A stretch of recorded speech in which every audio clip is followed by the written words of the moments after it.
नमस्कार, आपके साथ मैं हूं सपना मदेशी और आप देख रहे हैं जगत न्यूज 24।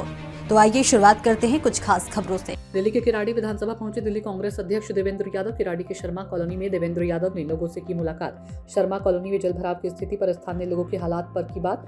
खुद जल प्रभाव से घुटनों तक पानी में घुसकर की लोगों से मुलाकात। शर्मा कॉलोनी में पिछले 8-10 महीने से है जलभराव की स्थिति। स्थानीय लोगों जलभराव के बीच में नरकीय जीवन जीने को मजबूर। गलियों और घरों तक घुटनों तक भरा है पानी। लोगों की इस स्थिति का जायजा लेने पहुंचे कांग्रेस अध्यक्ष देवेंद्र यादव ने इस मौके पर दिल्ली की भाजपा सरकार पर जमकर साधा निशाना।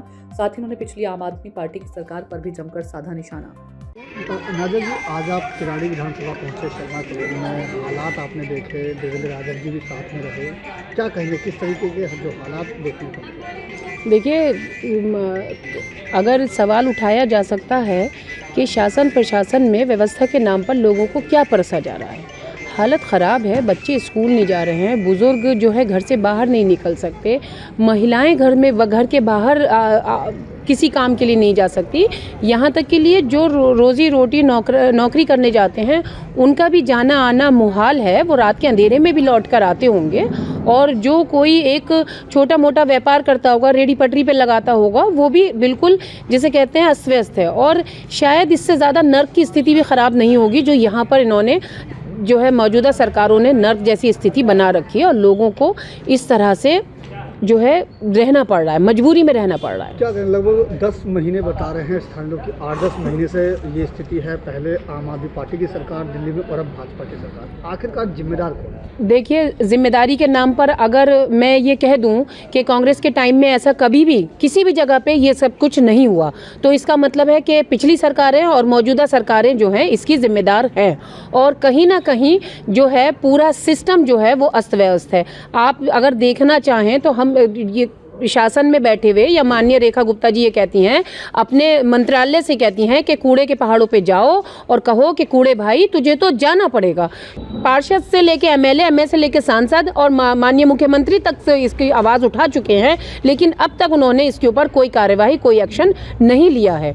और ये जो जगह है वो डीडीए की है और डीडीए मंत्रालय जो है वो माननीय रेखा गुप्ता जी के अंडर में आता है। और इसका जो जल बोर्ड जो होता है वो इसकी व्यवस्था का जो है संज्ञान ले और लोगों को मरने से बचाए।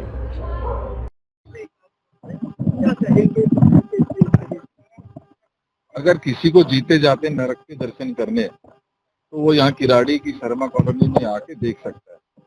नरक के से भी बदतर हालात आज पिछले 10 महीने से लगभग ये 150 गलियां भुगत रही हैं। और कहने के लिए आज ये कॉलोनी पक्की है, ये ऑथराइज्ड है, यहाँ पर सीवर डले हैं, यहाँ पर पानी की व्यवस्था की गई है, लेकिन सच्चाई उसके बिल्कुल विपरीत है। आज हालत ये है कि 10 महीने से बच्चा जो है वो स्कूल नहीं जा पा रहा है। बुजुर्ग अगर बीमार हो गया, परेशानी कुछ हो गई तो उसको लेकर निकलने की व्यवस्था नहीं है, क्योंकि गलियों में घुटने से ऊपर तक का पानी भर चुका है।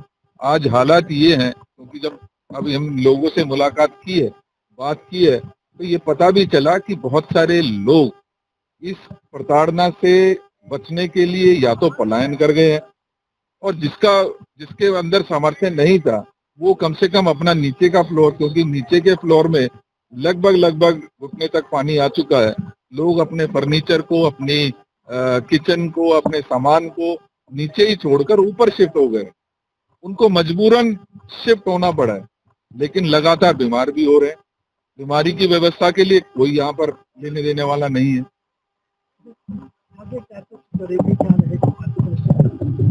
देखिए, पार्टी पिछले 10 महीने से ही, हमारे यहाँ से सुरेंद्र कुमार जी डिस्ट्रिक्ट के अध्यक्ष हैं, हमारे राजेश जी यहाँ से काउंसलर हैं और चुनाव लड़े हैं, हमारे निगम के चुनाव लड़े हुए साथी लगातार इस बात को उठा रहे, लगातार धरने और प्रदर्शन भी किए गए। भाई सुरेंद्र जी के नेतृत्व में शुरुआत में ही, इस समय ये समस्या की शुरुआत हुई, उसी समय बड़े धरने भी किए गए, उनके खिलाफ पुलिस के केस तक भी लगे, लेकिन इस सरकार के कानों पर किसी प्रकार की जूं नहीं रेंग रही है। हम ऑपोजिशन के नाते इस बात को कहते हैं कि हम इस बात को लगातार उठाते रहेंगे। आज मीडिया की भी नजर इस पर पड़ी है, मुझे पूरा विश्वास है ये बात ऊपर तक जाएगी और इनके जो कान बंद हैं वो शायद खुलने के काम होंगे। अगर फिर भी नहीं खुलेंगे तो हम जो यहाँ से जो ये मलबा डालने का लगातार प्रयास किया जा रहा है, हम उसको रोकेंगे। यहाँ के विधायक का घेराव करेंगे, यहाँ के जो भी पदाधिकारी हैं उनसे संपर्क करके इस समस्या का परमानेंट सॉल्यूशन निकालने की कोशिश करेंगे। ऐसे ही अपडेट्स के लिए देखते रहें जगत न्यूज 24 और हाँ, हमारे चैनल को लाइक, शेयर और सब्सक्राइब करना बिल्कुल ना भूलें।